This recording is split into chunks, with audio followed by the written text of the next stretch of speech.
Donc oui, en effet, donc nous sommes spécialisés dans la production de rosiers de jardin, et notre clientèle est surtout une clientèle de particuliers qui est très exigeante en termes de qualité.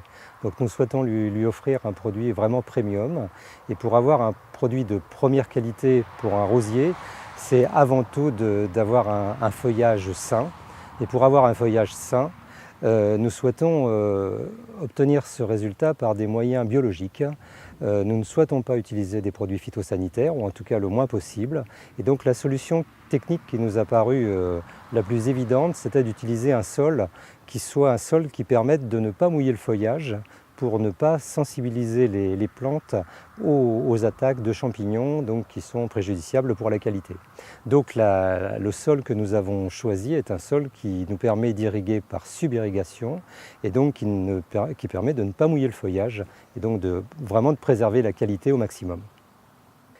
Donc dans notre précédente exploitation, nous étions équipés d'un arrosage localisé par capillaire goutte à goutte, ce qui nous permettait d'avoir un résultat aussi très intéressant en ne mouillant pas le feuillage. Donc au niveau de la qualité, c'était très satisfaisant. En revanche, sur un lieu de vente comme ici, nous avions un problème, c'est que lorsque les clients prenaient un rosier et qu'ils éventuellement le regardaient et le reposaient, ils ne reposaient pas le système d'arrosage, et dans ce cas-là, nous avions des pertes de plantes liées à ce fait. Donc là, l'intérêt de cette surface en subirrigation, c'est que nous n'avons plus du tout de perte de plantes par ce problème. Donc notre pépinière est située dans le Loiret, un secteur qui a été particulièrement touché par les pluies et les orages pendant ces dernières semaines. Beaucoup de collègues ont subi cette inondation, et beaucoup d'agriculteurs ont été vraiment touchés par les inondations.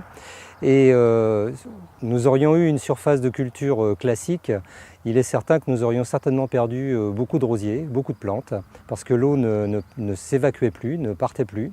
Et là, grâce à ces surfaces drainantes avec drainage vertical, on a vraiment eu une évacuation de l'eau immédiate. Et vous pouvez constater derrière, les cultures sont restées en parfait état, et sans mouiller le feuillage, mais sans laisser non plus les racines dans l'eau de façon trop importante. Donc vraiment, là on a eu une très belle démonstration de ce type d'installation en situation difficile.